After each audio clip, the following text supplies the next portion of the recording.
2 years ago, people were moving just to move. Right.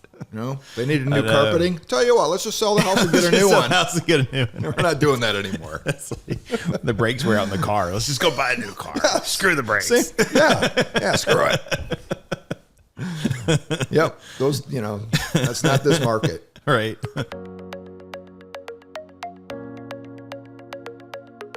Welcome to a Wiser Retirement Podcast. We believe the best financial advice should always be conflict-free. I'm your host, Casey Smith, guiding you to financial freedom. Today is my co-host, Tom Townsend. Tom is a realtor with Townsend Realty Group and has been on our show many times. Well, thanks for having me. Thanks for having me again. Yes. I'm excited to be here.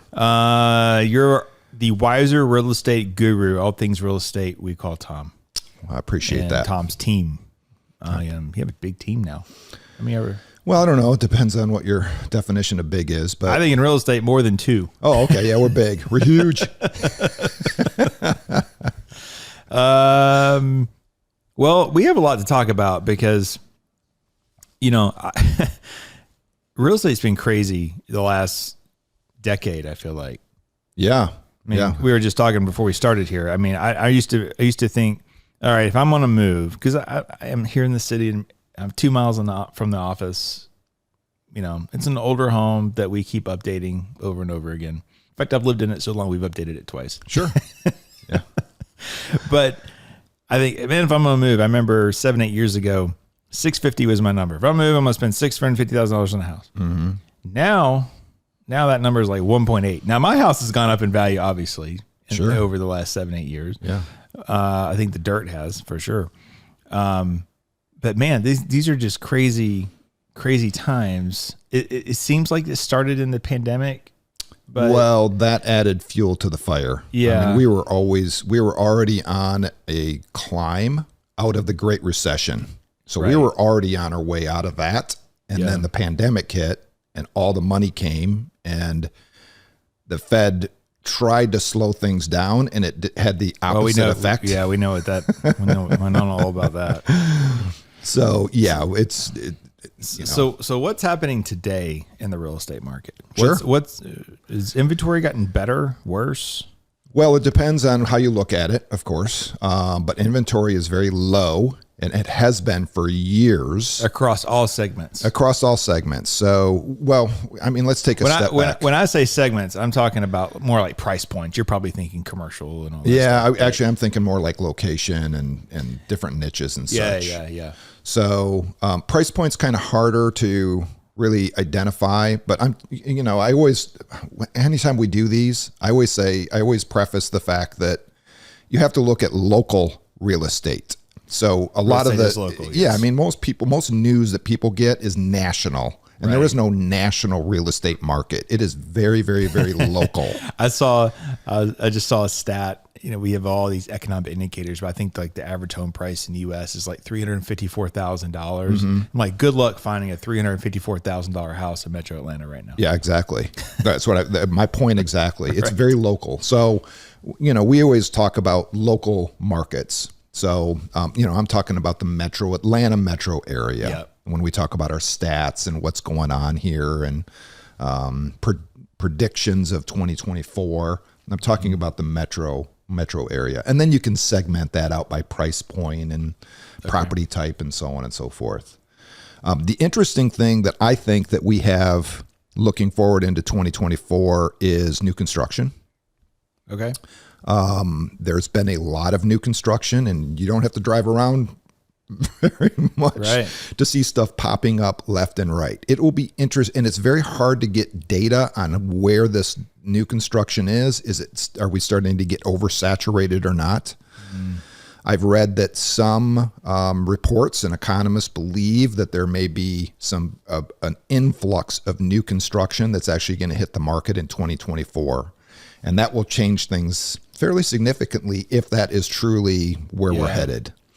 But that new construction, at least when I drive around and see it, every house looks the same. They're butted up against each other. Yeah. And they want $650,000. Yeah, there's no... And they're basically starter homes. Unless you go up further north and out of the city, you can start seeing some 350, 325s. But you've got to get...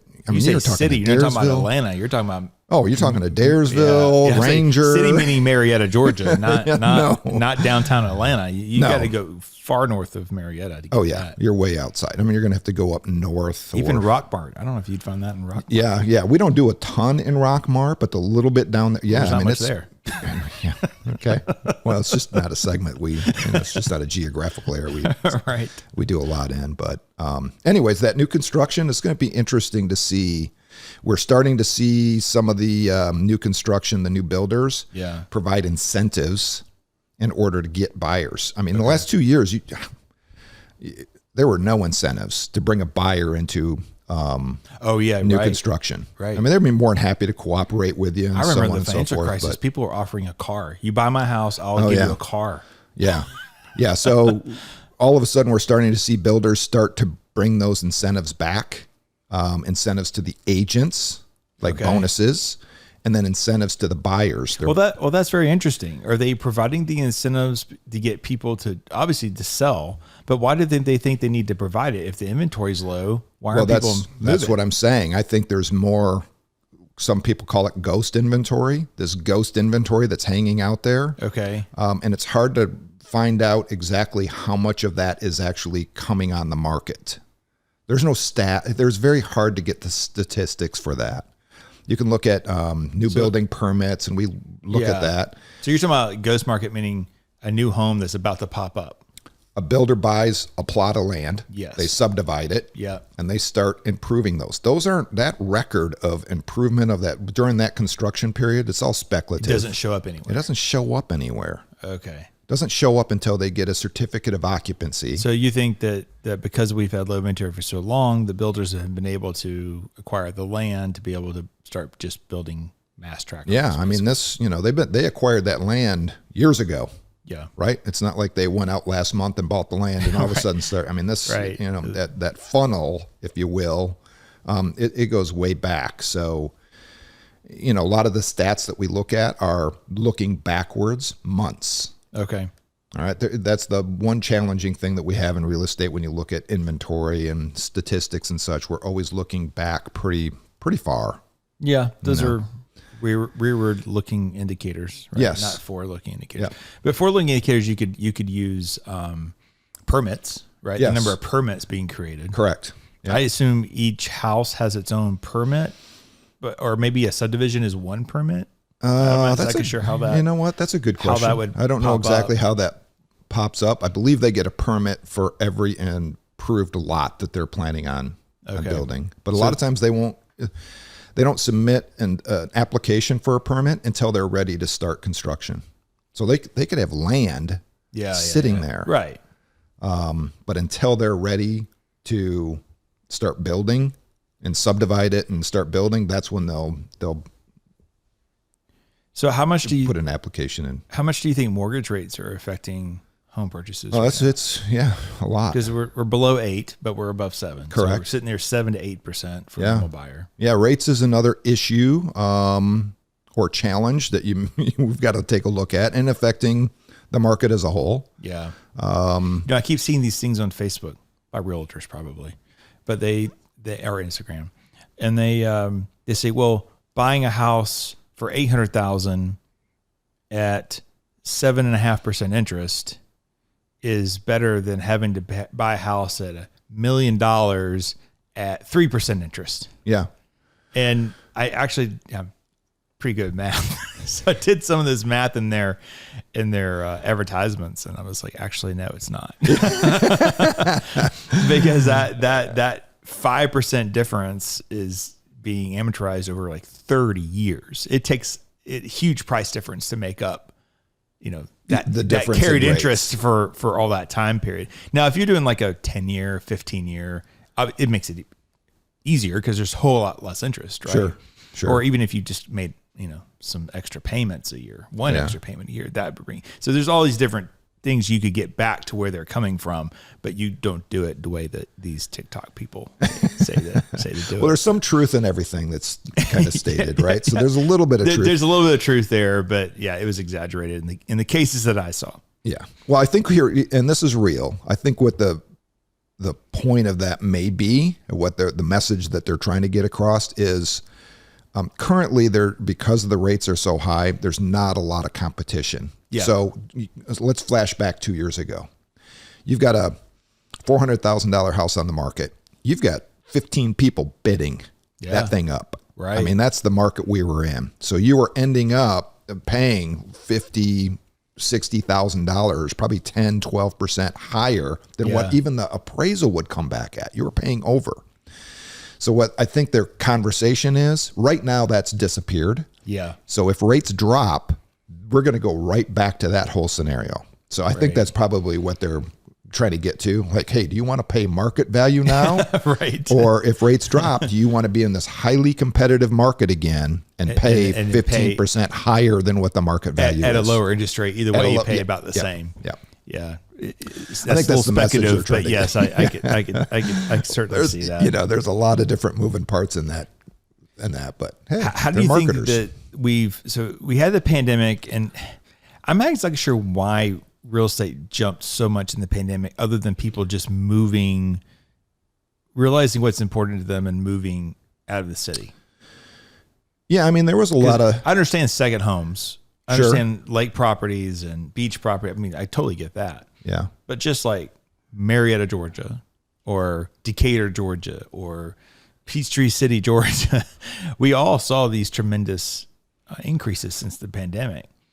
And what do you think was, looking back, what do you think was causing that, and how has it changed forever? Yeah, well, I looking forward, when you say change forever, are you talking about values or just the migration? I think that there's a case could be made that real estate prices are here to stay. There's not going to be some big fallout that everyone talks about. Yeah. Yeah. We don't really see a big fallout. There's a couple scenarios, and I just mentioned one about the new construction and inventory. Yeah. If we get listen, we're way, way, way below inventory levels that what we should have.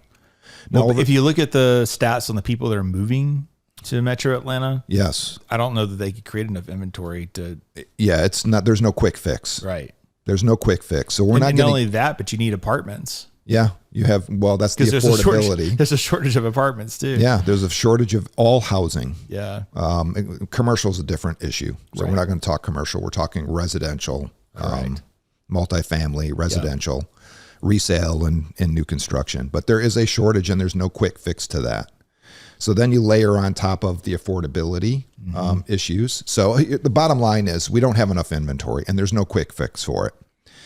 We've got this new construction conversation that's happening, like how much new construction is actually out there, and if it's as big as some of the folks are talking about, and that ends up funneling into the market, then that we may have a different conversation. But that's one little side item. It'd have to be a lot. It'd have to be a ton. And that was in the right area. That was my question to some of the folks that are actually talking about this ghost inventory. Yeah. As I'm like, well, how much is it? How much is out there? I know that builders are providing incentives and they're starting to do a couple different things to move inventory, but I don't know if that is a result of they have so much in the pipeline that's about ready to hit and they're getting nervous. Yeah. Or if that's just a result of affordability and the rates. I don't know. That's what I haven't answered that question for myself yet. Yeah. But overall, the inventory is low. So we don't see a big drop in values. We don't see a scenario unless there's a black swan event of some sort that we can't predict. Sure. But we don't see any kind of events that would all of a sudden increase the inventory and have values decrease drastically. Now we're settling down. We're not at this 15 to 20% value increase per year, right? We're not seeing that. That happened over the last few years, but we are definitely leveling out. I think we're up like 2%, 2.5%, depending on exactly where you're at. The values, year over year. So even with the increase in rates, we're still seeing an increase in values over the last, you look at, amortized over the last year. Yeah. Or not amortized, that's the wrong word, but the value over the last year, prorated over the last year. One of the things I'm concerned about as a dad is that eventually my kids are going to graduate college and they're going to move to wherever they're going. I'm sure some of them will stay here in Metro Atlanta. Some may end up somewhere else, but buying the first house. I remember graduating from college, and we started looking at apartments. And I don't remember who it was exactly, but someone says, you don't really want you to have to live in an apartment. Let's see if you can find a home that you can, and so we bought a condo, townhome, fee simple townhome. Okay. Grandmother gifted me $2,000 toward my down payment, which was very little. Mm-hmm. I think the apartment was maybe $115,000, something like that. Okay. This has been in 2000. Yep. The payment was about the same as renting an apartment, maybe a little less actually. Yeah. And to do that for my kids now, I'm pretty sure it'd have to be about $50,000. And that doesn't, in 2000 does not inflate to 50 over that time period. It doesn't inflate to that. I mean, my first car cost me $400. I tried to inflate that, saying, okay, I'll give the same amount that my dad gave to me. It came out to like $1,600 or something. I was like, okay, that's not going to work. Or I'll do something different for cars. But what was it? When you said $2,000 on $150,000 property, right? Yeah, $115,000. I think we only had to put down maybe 5% or something. Okay, that's what I was going to ask. What was the total percentage? It was probably those are 5%. still there. Those loans are still there. So for the first time home buyer, you could pick up a home with 5% down right now. You could, yeah. FHA is actually 3.2 or 3.5. I'd have to look at it. But you can get into a house for as little as 3.5. Now you've got to qualify for it. Yeah, you have good credit. Obviously. You've got to have good credit. Yep, absolutely. You've got to have a stable job and all of those other factors that. So it's not like subprime days. No, subprime days are gone. They will never return. They shouldn't. They shouldn't, which is a great thing for everyone. So it's nice and healthy. So who are these first-time home buyers? Give me a profile. Their kids. Are they under 30? Oh yeah. Okay. Yeah, 30. Actually, a lot of the first-time home buyers are in their 30s. They could be 30 to 35. High 20s coming out of college, maybe working for a couple years. Yeah. So that's that segment. Okay. Anywhere from anybody 25, 27 buying 26. Not a lot, not a ton. Okay. But they're there. Not as many, but yeah, 28 to 35 years old. Family assistance in those purchases? A lot of them are getting family assistance, which has always been there. Yeah. That's always been there. Yeah. No. I get that. Yeah. Yeah. But they're there. And, but they're, the challenge is just the affordability of it. Yeah. So we always look at the affordability index. What's a good starter home? Not a problem home. or a fixer upper. Maybe that's a better term, but what is it? 400? Oh, at least. Yeah. Now we're talking once again, Metro Atlanta. Area, yes. Metro area, close to the job. Close to the job. Yes. You're talking about like northern, so 550, southern. 600 is probably more realistic. You are. Yeah, you are. You're for a starter home. Yep. You sure are. For a good home, like you said, good home, not something that you're going to have to spend every minute of your extra time working on and fixing up. And when I drive to Cartersville, and they used to be mostly little farms, and it's all being turned into subdivisions. Yep, everywhere. Yeah. That's that ghost inventory we're all worried about. Right. How many houses you guys got in here? But that's a commute, and we don't have the interstate system for that. So that's a whole nother that's a whole other issue. Traffic. Not that the government should ever subsidize homes, but my point is that there's a problem. People have to live further away from their jobs.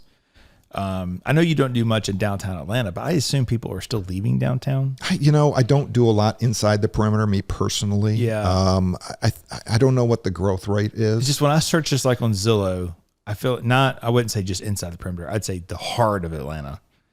There seem to be some good air quotes here, value down that side. No, not Buckhead, not Vinings, not your normal hot spots, but well, I take that as a sign that maybe people don't want to be there. Yeah, once again, I've been so removed. Years ago, I did a lot of work inside of Atlanta, and the market then, and I'm sure it hasn't changed. Yeah, I am sure it hasn't changed a whole heck of a lot.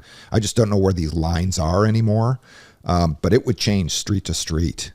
Oh, wow. I mean, it's a drastic change. Like you would have a massive renovation, regenerification, if you will, of a street effort going on in like 2 or 3 street block. And so those values it takes high. 1 or 2 people to start changing the street. It takes investors going in and they'll buy like 4 or 5 houses and they'll flip all of them. And all of a sudden they create a little market and then that grows and grows. And then, but man, I tell you, you go one street over and it's like, whoo.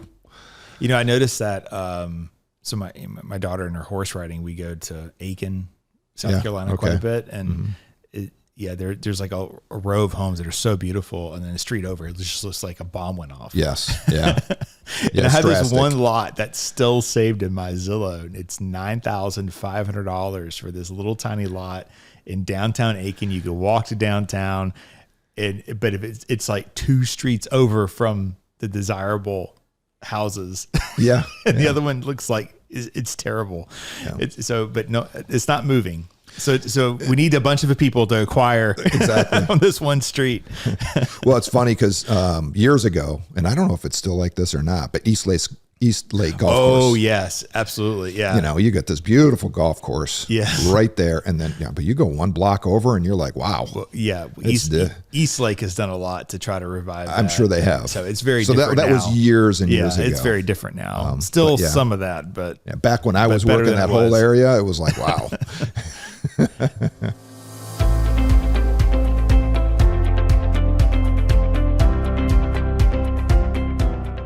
Are you curious why annuities keep coming up as a potential investment option?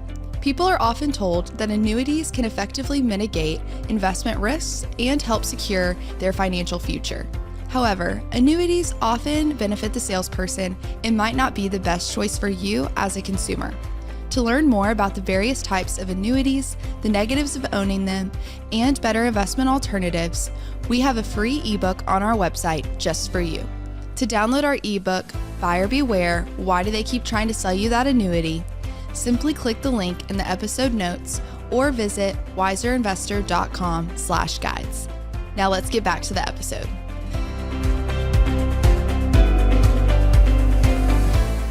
So that, I guess going back to the first-time home buyer, I just, you think about, we talk a lot about legacy and financial success and that's something that we have to think about is, and then there's a couple of mentalities. Some people I think go, hey, I had to do this when I was growing up and a young person, and they'll have to do that too. Where other families have more of a sense of, I did that. And I've gotten to this point, this status in life, and so I don't want my kids to have to do that. They're going to give them a head start and get them that down payment for that home to get them moving, right? So I don't know. I just feel like that it's almost like it's needed at this point for people who need to be in Metro Atlanta. Yeah, I mean, once again, families have always helped their kids get started. Yeah. So that's never gone away. We still see that an awful lot with first-time home buyers. So it just takes so much more money now. It is a lot more. It is. Yeah, that's crazy. So and incomes are increasing, but they always have lagged behind inflation. Yeah. They've always lagged. So it's going to take a little bit of time for those incomes to kind of catch up and narrow that affordability gap again, because the affordability gap's pretty wide right now. Right. It's gotten really out of whack, I think, and it needs to narrow down, and that's going to take either prices coming down, which we are not predicting, so incomes have got to increase. So nationally, again, I think the national data you can look at, but it's hard to find exact trends because real estate, like you said earlier, is local. But nationally, the gap between renting versus owning is the largest it's ever been, meaning the cost. Okay. Yeah. So it's cost, the mortgages can have to be so high if the rent is cheaper, right? But then I look at some of these apartments, and we have people living in 1-bedroom apartments paying $2,200 a month. Yeah. Which is to me insane. It is. My mortgage is not even $2,200 a month. I know. I just went through this with my daughter. Right. And I kept on looking at her going, we need to find you a home. And we did. We looked and looked and looked for her, but we couldn't find anything that she could afford. Yeah. Because her income has not caught up yet. Right. And it is what it is. Right. Yeah. But she wanted to be out of the house. And so she's renting a 1-bedroom, 1-bath apartment, and it kills me. Yeah. I mean, I'm in this industry and I'm just like, right. wow, this is just brutal. So shifting gears again, you think about rental properties. There's so many people who don't look at any of this data. Will sit down in front of us and say, yeah, I'm thinking about taking $200,000. I'm going to buy some rental properties. Mm-hmm. Does that even exist anymore? Yeah. Because here's how I think about it. You have $200,000. You're going to put it into real estate. Well, good luck trying to get multiple properties. That'd be a down payment. You're going to take on a mortgage, which is not horrible. But if you buy a property, let's say for $350,000 and you're going to rent it out, yes, you can get a little higher rent, but the yield is going to be so much lower than historically what you had. Well, you should be yielding probably what, 8, 9, 10% a year. Sure. I mean, that's a cap rate. Yeah. We always look at capitalization rates when it talks to internal rate of return. Are those deals still out there? They're out there. They're hard to find, and investors today really have to crunch their numbers. 2 years ago, 3 years ago, with low interest rates, you could borrow money for basically nothing. Yeah, exactly. Yeah. So, but you've got to be a really savvy and a really good deal in order, I think, to make a wise investment in today's market. So we have 3 rivers of revenue on an investment property. You have the appreciation, year-over-year appreciation on an investment property, right? Which is speculative. Which realistically, you should budget 3 to 4%. Correct. Yeah, we always budget 4%. Yeah. The last couple of years, anybody that bought 3 or 4 years ago is loving it. Yeah, because we saw a major increase. So investors over the last 3 or 4 years, continue. No, it can't. It's not sustainable. Right. So on average, the line of the baseline is 4%. That's what we see year over year, and then you have the cash flow. Mm-hmm. A lot of investments have not been cash flowing over the last couple of years. And investors will sacrifice some cash flow. In other words, every month they feed the alligator. That's a term that, wow. Yeah. Because the appreciation was so high. And then you have the tax advantages. Yeah. Which, is obscure, and it depends on what your situation that's a good point. I'll sidestep that for a second. So many people think that, I need to buy a rental property so I can lower my taxes. That's not how that works. Yeah, I know. You don't buy a rental property and then your W-2 income gets taxed less. No. Not how that works. So how it actually works is you buy a property, you have income from that property. You get to deduct 100% of the interest on the mortgage versus the income, right? Because it's its own silo. Yep. You have the depreciation of the property, which is over 29 years. Mm-hmm. And so the chances are you're not making any money on paper owning that home. Now, let's say you don't have a mortgage anymore. You're still depreciating the property. So most likely you still don't have any income on the portfolio, but you received cash. Yes. So you're getting some cash flow coming in, but not having to pay income on the cash flow.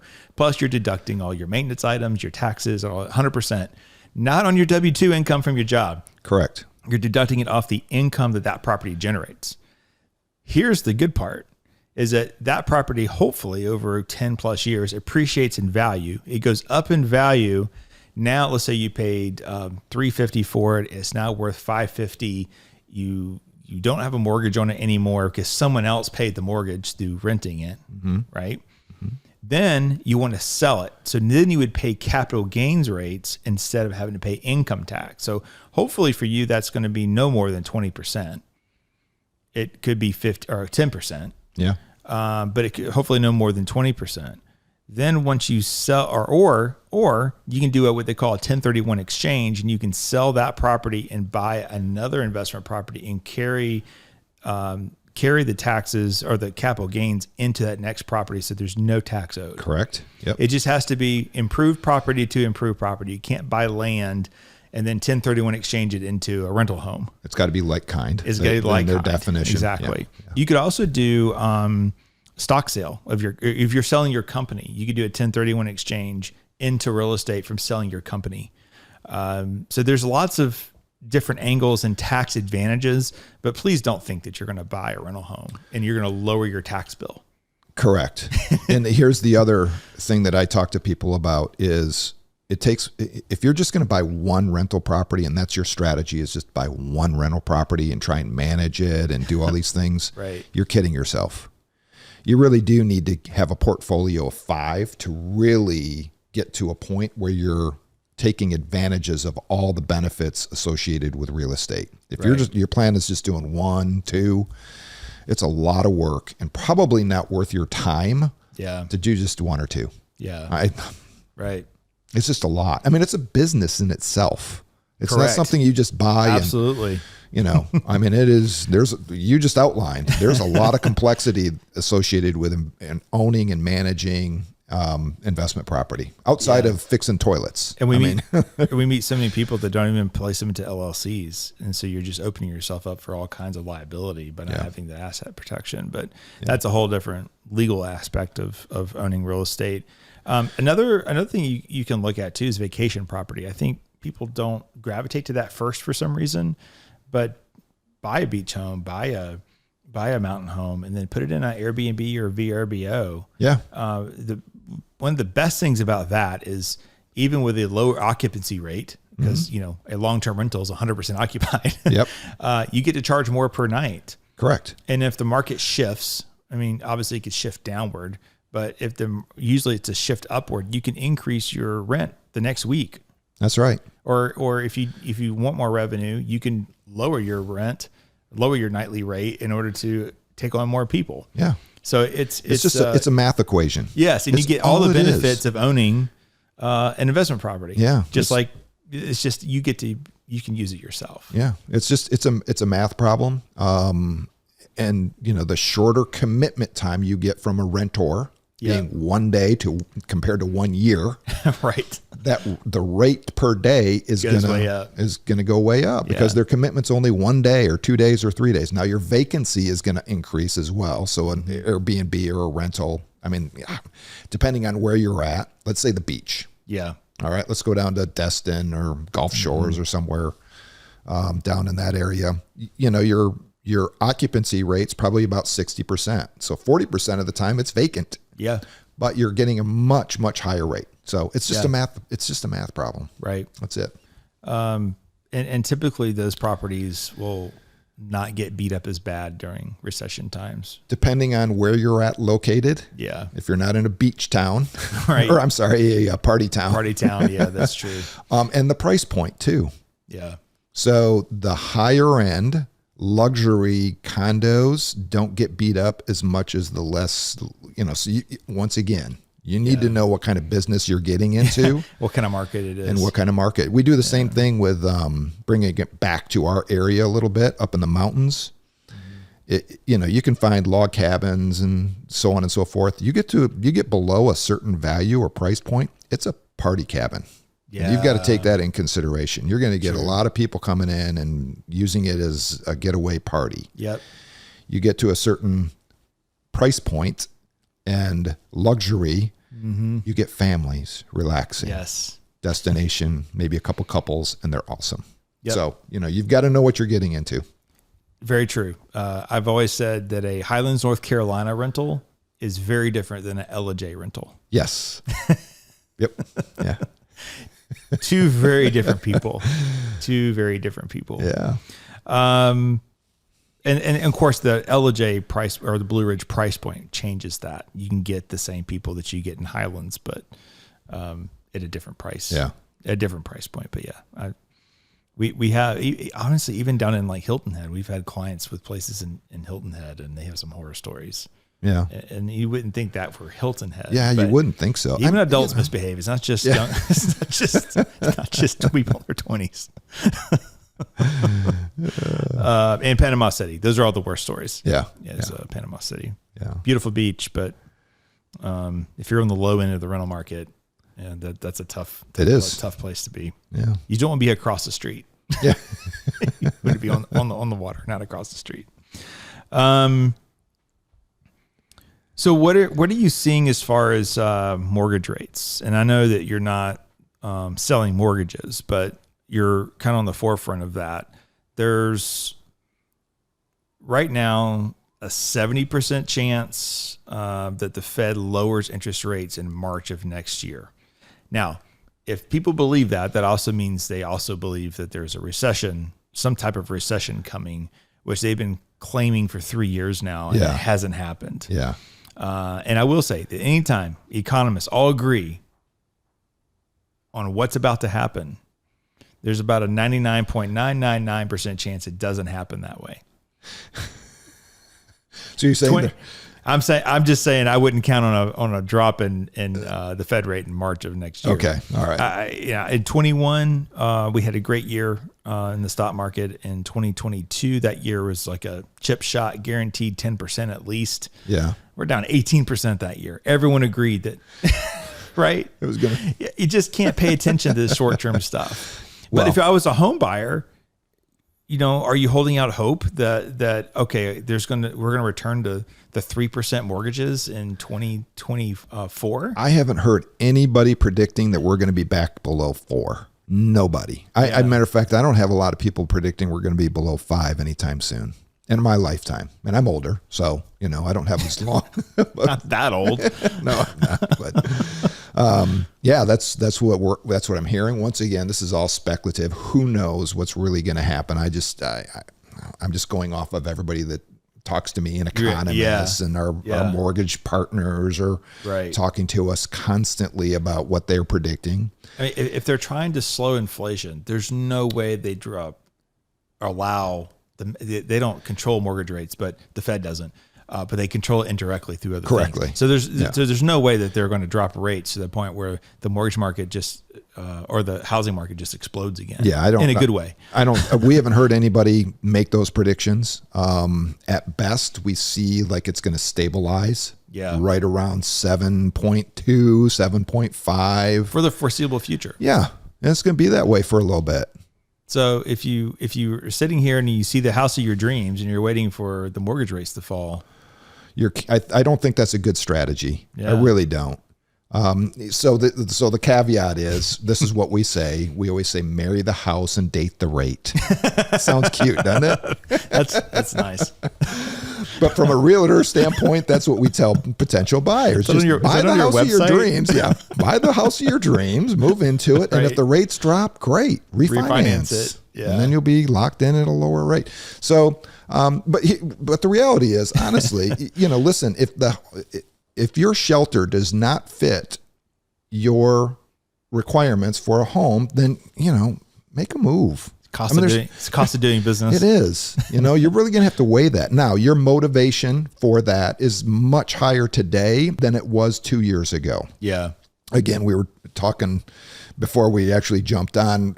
2 years ago, people, they needed new carpeting and they were like, let's just sell the house and buy a new one. Right. That doesn't happen very often anymore.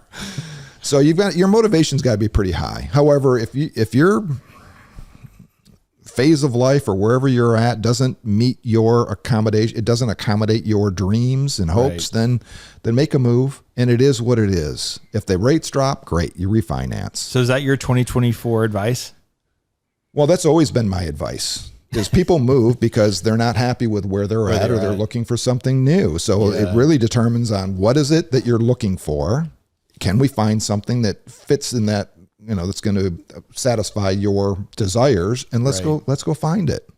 Now, there's a financial piece to that, of course, and we work through that, but everybody's scenario is different.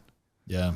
I think the important part, this is the financial planner speaking here, is, you make the move that you want to make, but by the time you retire, you got to get that mortgage paid off. That's so important. Retirement's all about cash flow.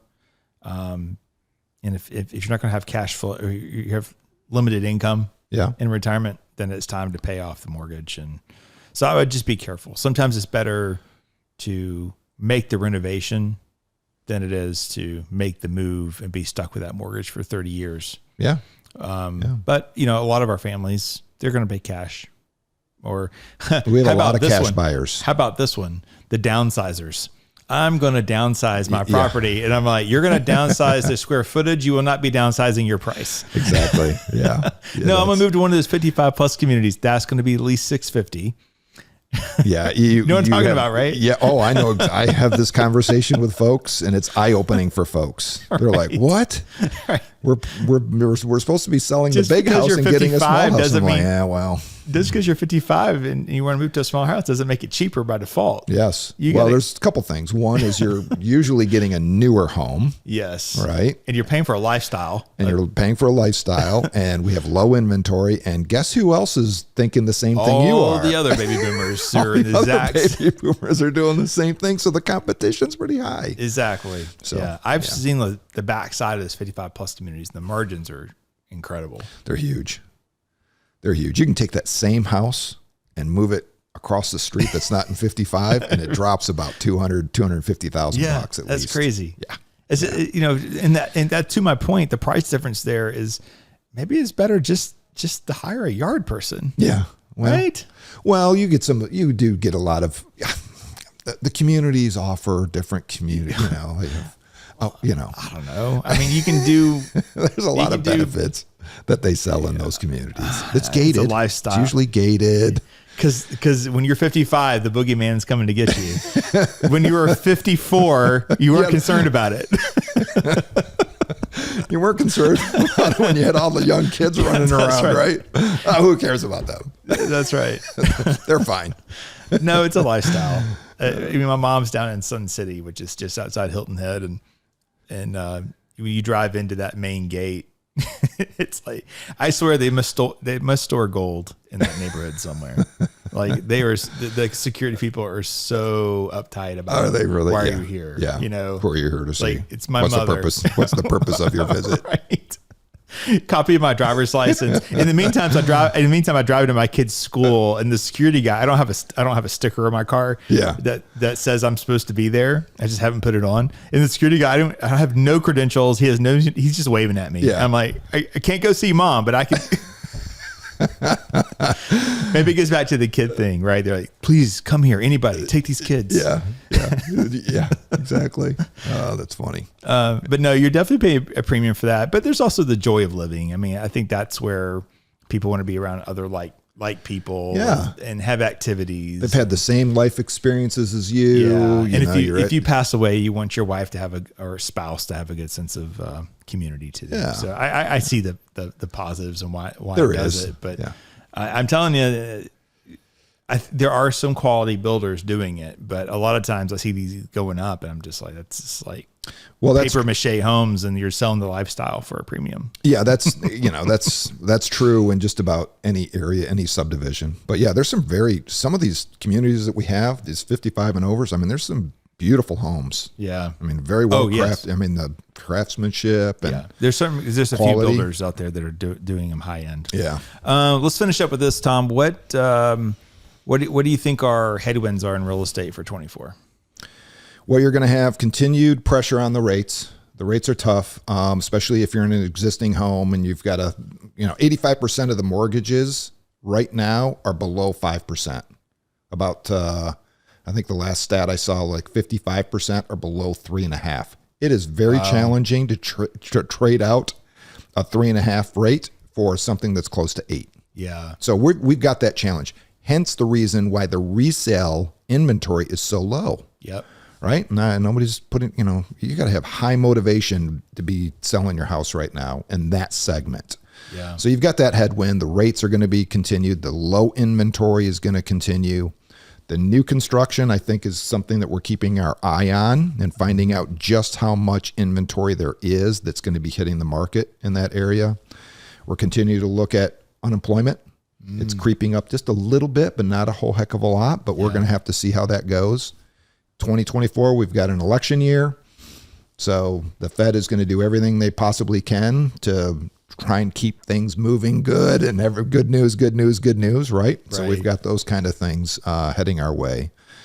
So my prediction is, based off all of this, I think it's going to be kind of a plateau year. We're still going to see values holding, or maybe a little bit of, maybe a little increase. Yeah. Maybe in certain areas, even a little dip. I don't see anything major happening with values across the board. We just really don't. So yeah. I think that kind of wraps up where we see 2024 kind of headed. All right, Tom. So nothing exciting, no ups and downs. I think it's going to be kind of a blah year. Sorry. We have a podcast episode 133, What Financial Advisors Wish You Knew About Buying Your First Home. We've also linked to Tom's website in our show notes, Townsend Realty Group. If you'd like to learn more about him and what his team can do for you, if you're thinking about making the move to 55 plus, or maybe you're going to head for the hills, for the mountains. Yeah, we help people.